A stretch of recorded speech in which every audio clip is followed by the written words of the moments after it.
The next one comes from Kim Guy in South Carolina. Sister Kim had a few questions, but she was mainly focused on Project 2025. Can you explain what Project 2025 is, and is our democracy actually in jeopardy with another Trump presidency?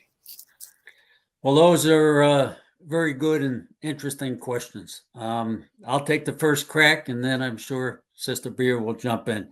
So Project 2025 is a product of the Right-Wing Heritage Foundation.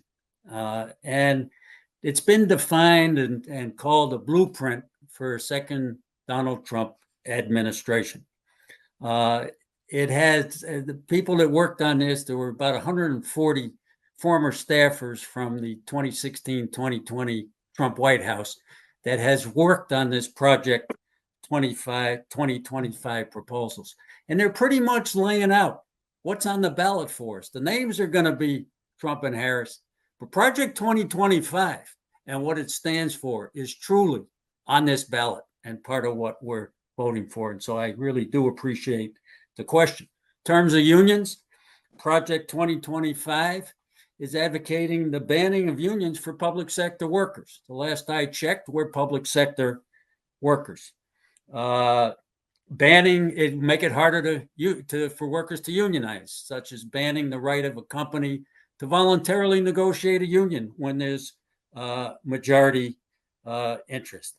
They're talking about allowing minors back into dangerous workplaces and lowering. I mean, we spent generations fighting against child labor, and they want to bring it back all for the profits of the corporations. They want to reduce workplace health and safety provisions and OSHA authority. They want to do away with the not do away, but they want to move millions and millions of more workers to what they call the independent contractor status, which is a ruse, a cover for companies to not have to pay workers' benefit as somehow we're our own independent business people. Interesting, I think, to our members, very interesting to our members.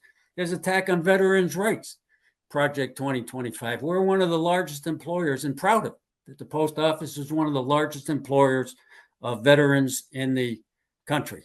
Actually, I think the largest outside of the Department of Defense.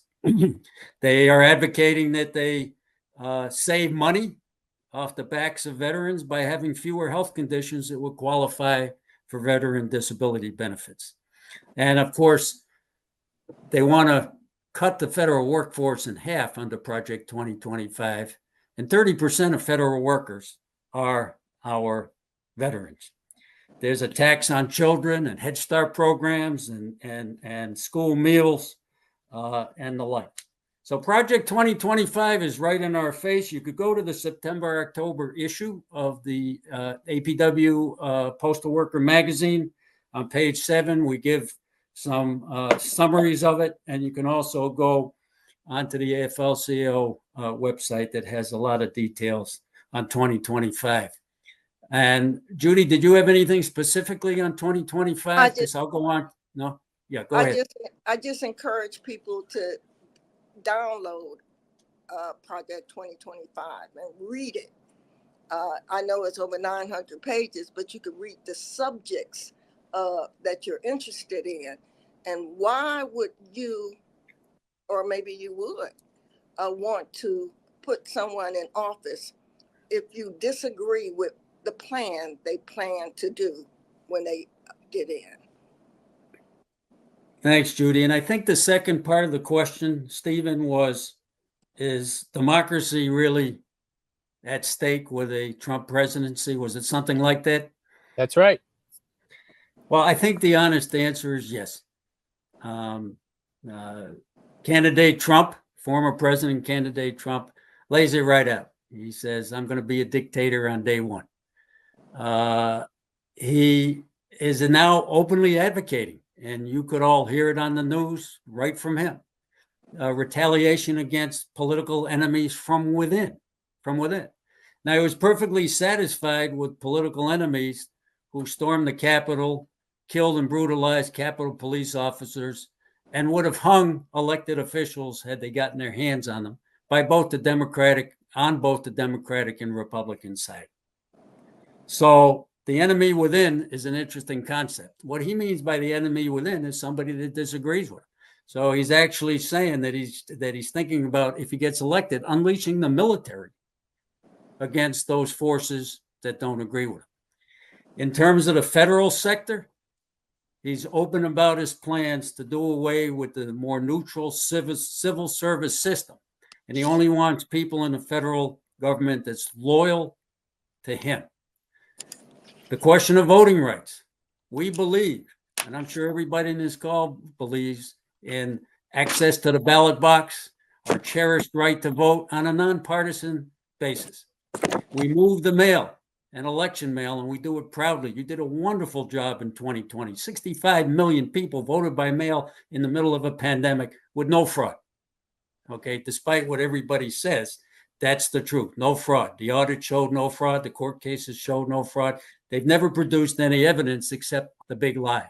But when you talk about suppressing people's rights to vote, that's an attack on our democratic rights.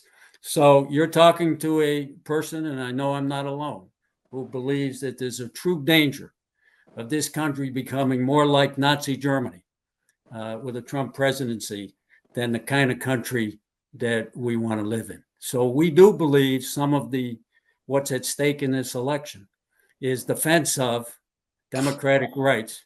And rather than restriction of those rights, we want to work towards expanding those rights, voting rights, and so on. So we're in a difficult time. And I know in the news, people say, well, Trump's just joking. And come on, folks. He wasn't joking in his first term. He's not joking about what he plans to do. He's laying it all out. And you want the military used against those who don't agree with you? Or the National Guard used against those who don't agree with you? So I think we really have to wake up as working people, because democratic rights, as difficult as they are, as limited as they are fundamental to working people. And let's not forget about our democratic right, as difficult as the corporations make it, to have a union, to do what we're doing in negotiations now, to sit down with the company and management and force them to sit down with us and negotiate over our wages, our benefits, our health and safety, and our rights on the job. Thanks, Kim, for those questions.